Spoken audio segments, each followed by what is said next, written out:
Okay, you know how you hear the airplane up there? If you did this to an airplane, you wouldn't like it because you might crash.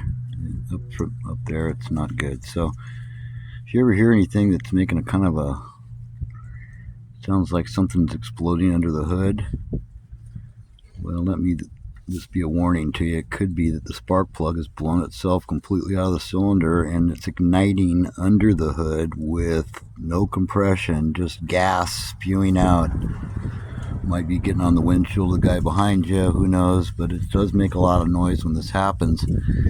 Not very many fixes, but here's one. Yeah, Perma-Plug.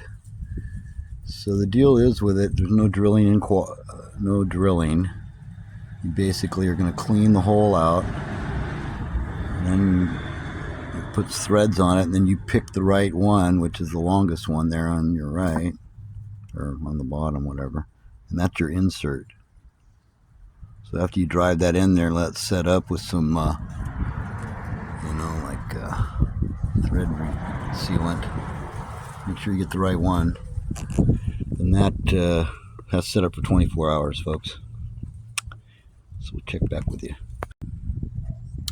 Okay, I'm going to let you into a little follow-up here. So this thread chaser didn't work. All that did was mess the threads up. So now that you figured out which size fits your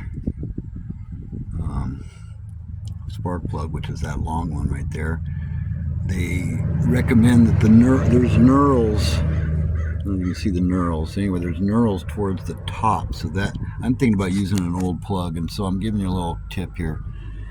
They don't use the boot stuff. Use the anti-seize. Put that on your old plug, and you can run it in. Then you put the good Perma-Tech thread stuff that locks that in, and for the overnight.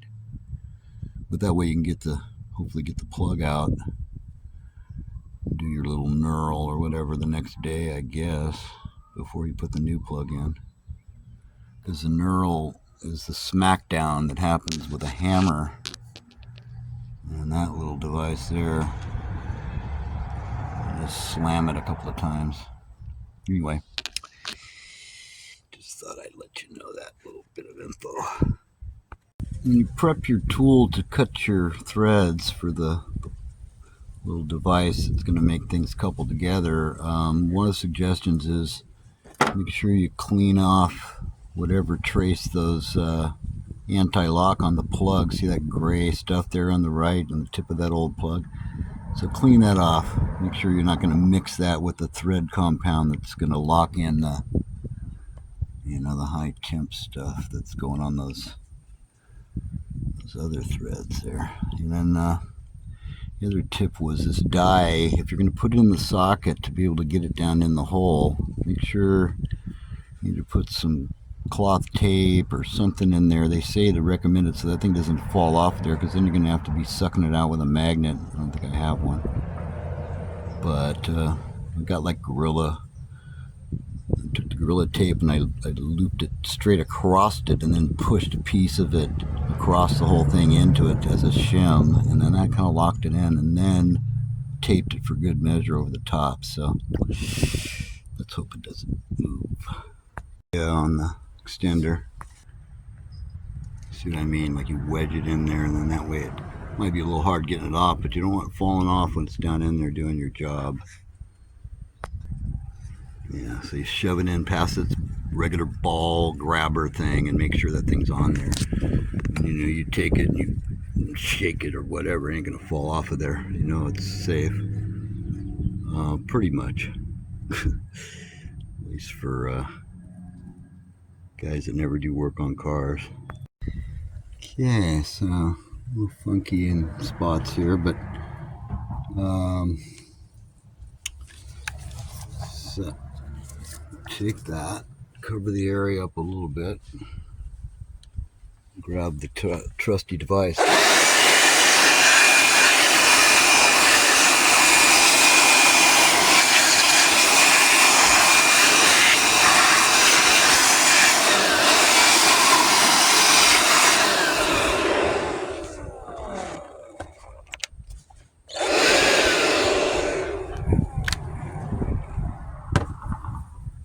Okay, so not really compressed air, but get some of the stuff out of the way.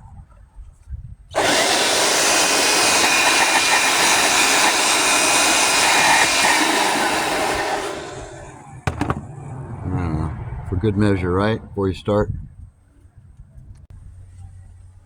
So I don't know, folks, is that the technique? Just a little goop-de-goop before you put it down in there.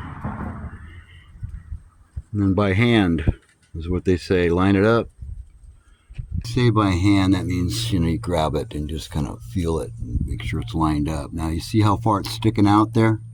I figure by the time it goes down that distance to the top of that, you know, where the hex part disappears, that we probably cut enough threads. And that's just my thought, but we're going to give it a feel and see what it, and how, if it does start to go down, like it's going to cut threads, and then we'll see the outcome after we apply ourselves here. Okay, I'm starting to feel the bite. I've made a few turns and it looks to be going in there, but it feels kind of grindy, so I'm sure it's doing some work right now. I'm not really sure. I'm going to keep up the pressure and try to see if I can get some real depth. Okay, so I am seeing some fibers in there. It's probably a good idea to pull it out, pull some of that off, and make sure we cut some more threads and get it in there a little bit more. I don't know. Like I say, this is a first attempt. I watch these guys going in and out like 5 times online, but one guy says just go on all the way through, but I don't know. I just wanted to look at it, make sure I'm not fucking it up. Okay, so I was able to get quite a bit of a debris off into the glove, so I think now I'm just going to wipe the rest of it off, put fresh grease on it.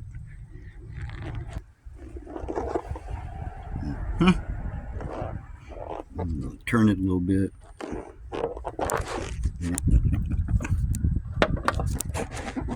that.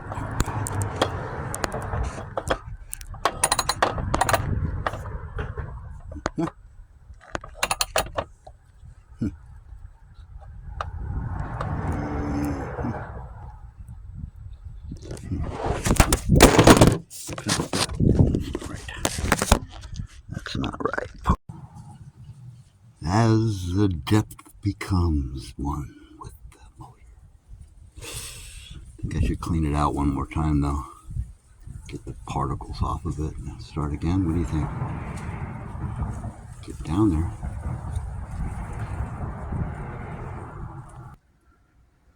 I don't know, my take is to see how much grease is missing on that one little section there where it's starting to get on the new threads. That's about as much as I'm thinking it's made so far. I'm going to go a little bit further. I don't know. Better skip a step. So here's the Perma-Seal, and I already put the new plug in it. I figured, you know what, if this doesn't work, we're going to know. Then what are we going to do then? It comes out, and then we have to, what, tap it further? I don't think it matters that much, really. But here we go. Here, just a little thread action. I don't know. What do you think? Should we spread it out a little bit, or just leave it like let it spread itself out?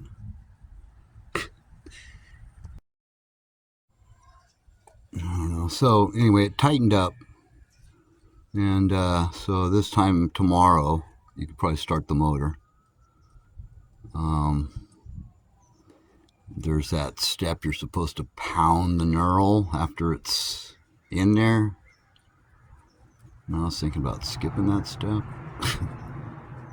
You know, I'd almost like it to come out with the spark plug if it was, or something like that, if you're ready to work on it again. And I don't know, I got that seating thread stuff that's going to hold it in there. So the other one's got anti-seize, and it felt tight, like I was tightening it down. I didn't want to go too much.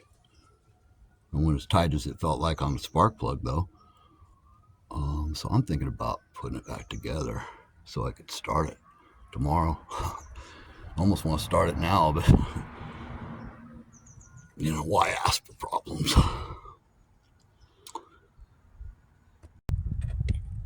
Yep, starting to zero in on a few things here, so a little 5/16. It's part of that pipe that goes down the back there. We got buttoning up a few things here. You tighten this back up, put that back on. And then you got the little snap-on thing. Let's see, which way does it go? Probably does it go like that? Or which way does it go? Aha! Okay, so like that. Your little snap that's in there. Okay. You can put this vacuum hose. It was this one. Put that one back on. Okay. Okay, so that's the last thing, I think. And everything else they tightened up. So the manifolds, intake manifolds back on, carburetor intake, except for we haven't checked how dirty is the air cleaner. What do you bet? It's pretty filthy since it's been sooting stuff in here with the missing spark plug. All right, so we might take a look at that.